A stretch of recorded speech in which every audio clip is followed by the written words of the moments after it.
Welcome to Suman TV. మనం ప్రస్తుతం అయితే ధర్మపూర్లో ఉన్నాం. గృహజ్యోతి పథకంలో భాగంగా 200 యూనిట్ల ఉచిత కరెంటు యొక్క వివరాలు, అది ఎవరికి వర్తిస్తుంది, ఎలా వర్తిస్తుంది అనే విషయం గురించి ధర్మపురి ఏఈ గారి దగ్గర అయితే ఉన్నాం. వారిని అడిగి దాని యొక్క పూర్తి వివరాలు అయితే మనం తెలుసుకుందాం. ఇప్పుడు మాకు పై అధికారులు సూచించిన మేరకు మేము బిల్లు కొట్టేటప్పుడే ప్రతి ఇంటికి వెళ్ళి ఆ యొక్క ration card, Aadhaar card, cell number మరియు మన ప్రజావాణిలో ఇచ్చిన దరఖాస్తుల యొక్క రిసీవ్డ్ కాపీలో దానిలో కూడా నంబర్స్ ఉన్నాయి. ప్రతి దానికి ఆ సర్వీస్ నంబర్కి అటాచ్ చేయమని చెప్పేసి పైనుండి ఆదేశాలు వచ్చినాయి. కానీ ఎవరికి వర్తిస్తుంది అనేది ఇంకా క్లారిటీ రాలేదు. మనకు ఇప్పుడు ఉన్న ప్రకారం అయితే అనుసంధానం చేయమని అన్నారు. మనకు అదే ప్రక్రియ ఇప్పుడు మేము కొనసాగిస్తున్నాం. ఈ అనుసంధానంలో భాగంగా ఎలా అంటే, ఒక ఇంట్లో ఒక ఓనర్ ఉంటాడు, రెంటర్ ఉన్నారు అనుకోండి.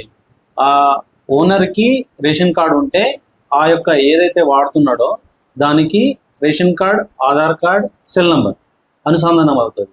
అదే ఇంట్లో రెంటర్ ఉంటే ఆ రెంటర్కి రేషన్ కార్డు ఉంటే ఆ రేషన్ కార్డు ఆ నంబర్కి, ఇతను వాడుకున్న మీటర్ యొక్క నంబర్కి ఆ రెంటర్ యొక్క ration card, Aadhaar card, phone number attach అవుతుందండి.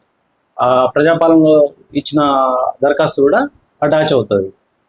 కానీ ఇందులో ఎలాంటి ఈ ఓనర్షిప్ అనేది పోదు, ఆ నేమ్ చేంజ్ కాదు. అంటే ఇప్పుడు ఇక్కడ ఓనర్ ఒకడే ఉంటే పర్వాలేదు, ఓనర్ లేకుంటే ఇట్లా అనుసంధానం చేయడం జరుగుతుంది. ఇది మాకు పై అధికారుల ఆదేశాల మేరకు ఫిబ్రవరి 15 తారీఖు లోపల ఇదంతా ప్రక్రియ కంప్లీట్ చేయాలని ఆదేశాలు వచ్చినాయి. దానికి అనుగుణంగా మేము బిల్లింగ్ను ఇది సర్వే కూడా కంప్లీట్ చేస్తున్నాం. అది డెడ్ లైన్ ఏంటంటే ఫిబ్రవరి 15 తారీఖు.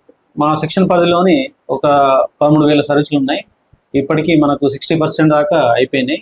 మనకు ఎక్కడ అంటే ధర్మపురి, దొంతాపూరు, జైన, రాజారం ఈ కంప్లీట్ అయిపోయినాయి. అంటే ధర్మపురిలో 50% అయినాయి. మిగతా విలేజ్, ఇప్పుడు నేను చెప్పిన విలేజ్లన్నీ కంప్లీట్ అయినాయి. మిగతా విలేజ్లు కూడా యుద్ధ ప్రాతిపదికంగా చేపట్టి తొందరనే కంప్లీట్ చేస్తాం. విత్ ఇన్ టైంలో కంప్లీట్ చేస్తాం.